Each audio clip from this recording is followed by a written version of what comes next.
Hi and welcome back to my channel. Today I'm making another art journal page. In this art journal that I have from the Action store, it's around 8 by 8 inches and I love the size of it. I love creating in this art journal, and again I'm trying to use up some of my paper scraps. I recently shared a bunch of videos, I think, where I'm using paper scraps, especially jelly prints. I wanted to use them up before I start cutting up new papers. But I'm looking forward to use some of my new jelly prints that I made in that sketchbook. I don't know if you can remember the sessions, and I also made a video where I flipped through the full sketchbooks. I made two complete sketchbooks full of jelly prints. They are ring bound, and then it's easy to tear the papers out, but it's a nice storage for them and also very nice and easy to flick through them. I wanted to create an autumnal spread today, of course, because of the upcoming season, and I'm starting with some orangey warm colors. And here are all kinds of paper scraps, jelly prints, some other backgrounds I made, also maybe some old book paper. It's been a while that I've recorded that video. I think I did this before our holidays, and just to have something prepared for after the holidays when things get usually quite busy. And I'm happy to have this video now. I just do the voiceover, and what I also recognized is that I inspire myself a little bit by editing these videos, because I am a bit in a creative, I would say not really a block, but it's quite, it's going down a little bit, or it's down, and I always get inspired when I see myself creating something, then I want to get to my desk and make something new. So that's also very nice to have these videos now to use them. I'm adhering the papers with my glue stick. I do this every time because I think it's much easier and not as messy as gel medium. And then I add a layer of clear gesso on top of that, so the papers are primed and they are safe, and it's quite easy, and the clear gesso dries super quickly. It has kind of a tooth to it, so that you can use almost every medium on top of it. I made this a little bit faster because it's not very interesting and my video already was quite long in the beginning, so I just wanted to make it a bit shorter, but I will go back to real time once I start creating the page. To bring everything together and to create a harmonic scene, I'm using acrylic inks to bring in color. You can use watercolors, I would say, because they work quite nicely over the clear gesso.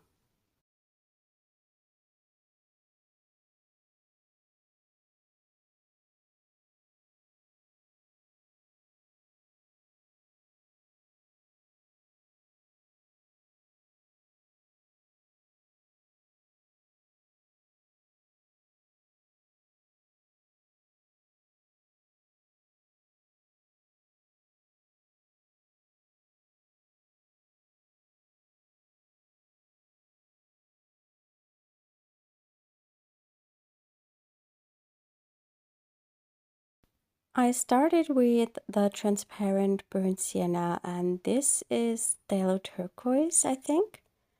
I know these two colors will mix a wonderful green together, and I think especially for autumn colors, these are the perfect pair.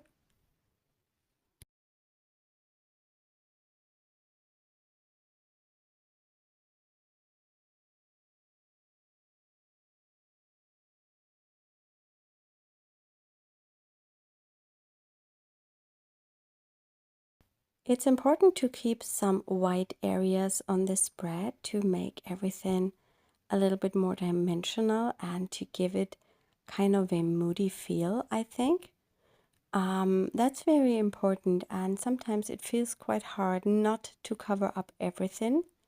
I try to blend in the inks a little bit into the white, so it's not super white. It's a bit more slightly toned with the colors of the page. But I want to have something that looks like a forest scene, maybe, where the light is shining from the back through the trees or something like that. One collage piece I used here is that left one with the leaf on it.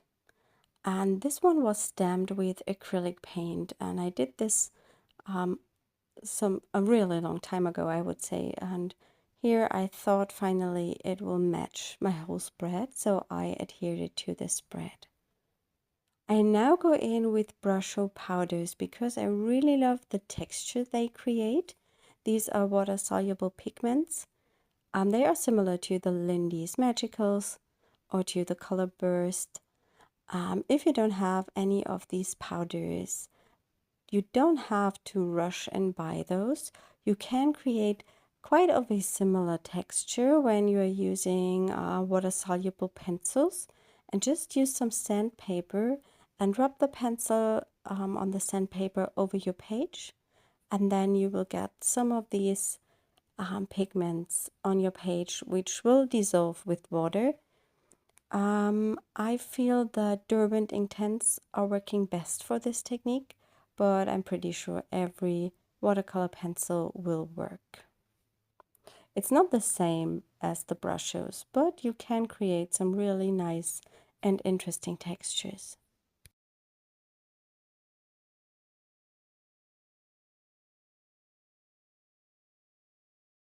I'm now grabbing my box with my Art Graf crayons. I'm linking those up in the video description.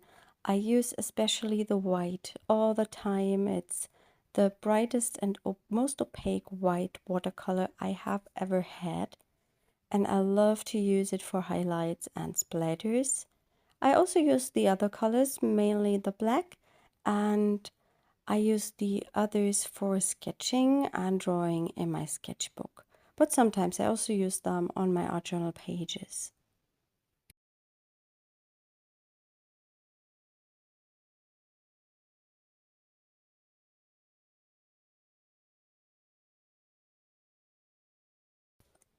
I think I didn't let the page dry, and the white will mix in a little bit with the inks underneath. After that spread was dry, I also added some white splatters so these do not bleed into the background.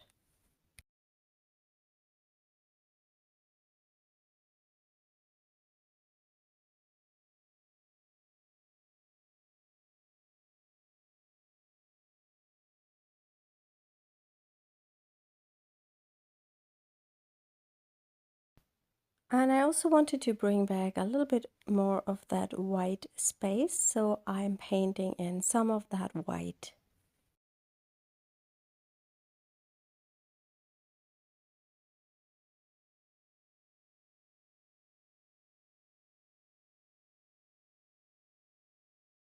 Whilst the page is now drying, I'm going to prepare some focal images, and here I have already stamped my mushrooms, and I've used black Versafine Clair ink, and then I embossed this with clear embossing powder. And now I'm going in with water, and then I sprinkle in Brushos to color in the mushrooms, and I'm moving around the pigments a little bit with a brush, but not too much. What I love about the embossing is that it gives you some dimension and also kind of a border around each area, so the paint does not so easy flow to the other area, and it makes it a bit easier to color things in. With the powders, I only always color one part of a mushroom and then let that dry, and then I'm able to remove the over amount of powder that's on my paper, and then go in with another layer of water and powder in another area of the mushrooms. It's a fun technique to color in images because you never know what you're getting. And I think especially for those mushrooms, this technique works quite well. I do a lot of mushrooms today. I will not use all of them on my page, but I think it's always good to have something ready to go to use on other projects.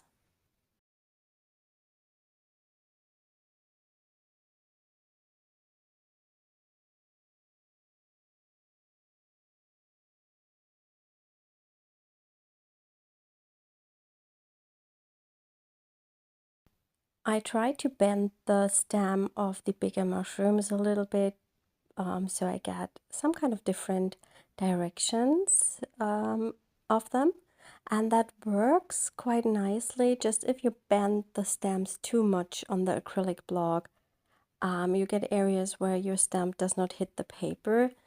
That happens sometimes here, but I think in one of the cases it's just a little bit, and I just color over that, so it does not really matter.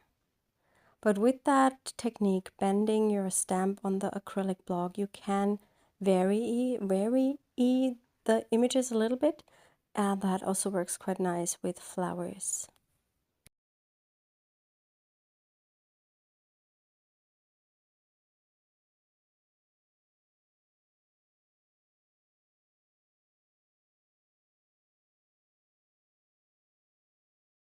Once all the mushrooms are dry, I'm going to cut them out, and usually I do this in front of the TV in the evenings, so I have something to do on the couch, and it's great to have them ready to go for future projects. My art journal page is dry. It's the next day. I have cut out all my mushrooms, and now I'm going to see which ones I want to use on my spread. But first I want to do some background stamping to give the page even more an autumnal feel, and I'm using that Autumn Leaves stamp set for this. It's on sale during September, so it's 10% off. Just head over to the shop and have a look. I will link it up in the video description. And if you are enjoying the video, please give it a thumbs up and leave me a comment underneath.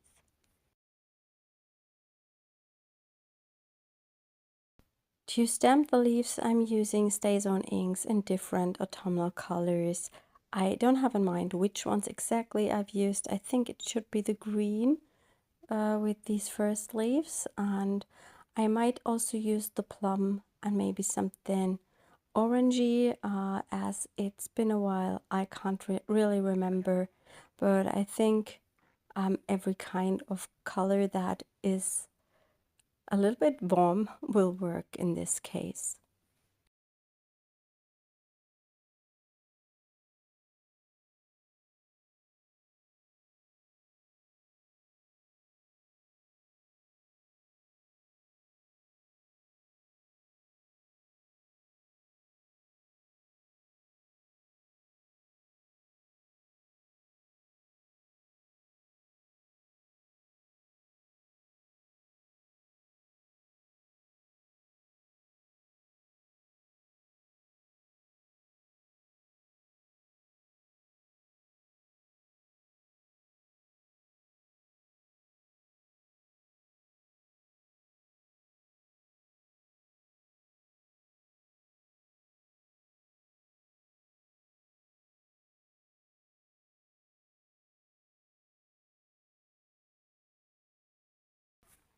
In addition to the leaves on the background, I also wanted to stamp some stars because I feel stars go so well with the mushrooms.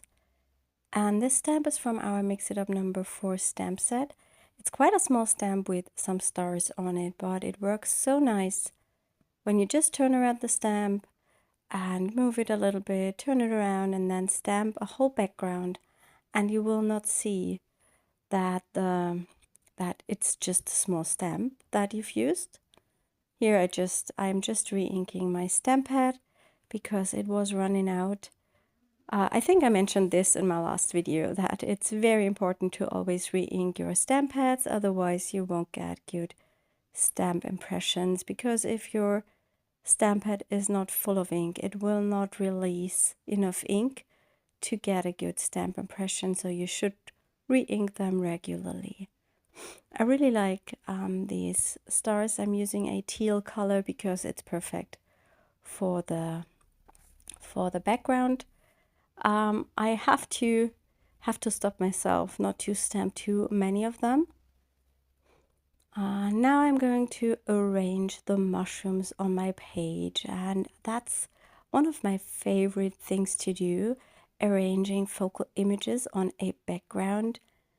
Sometimes if I am not sure how and where to place things, I would take a photo and then make different compositions and make photos of them and then flick through them and see which one looks the best.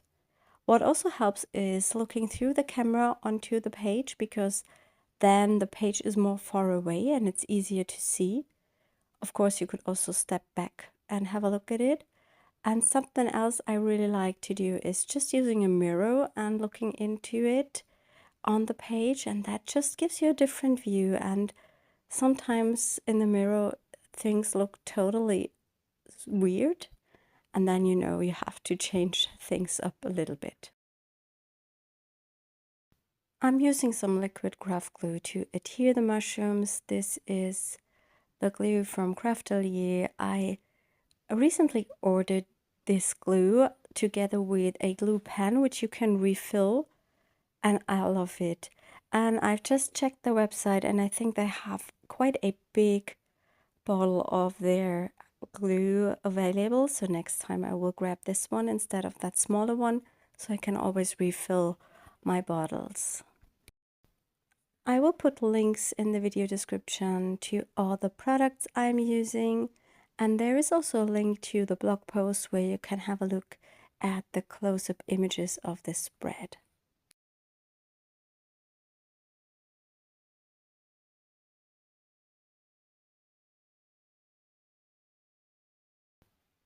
I have adhered all the mushrooms, and here I'm creating a title with some letters from our new A to Z stamp set, and these are also stamped to some of my leftover papers. I wanted to write Imagine the Change, and I stamped all the letters and cut them out, and now it's the same with the mushrooms. I'm arranging them onto my page and see which composition fits the best.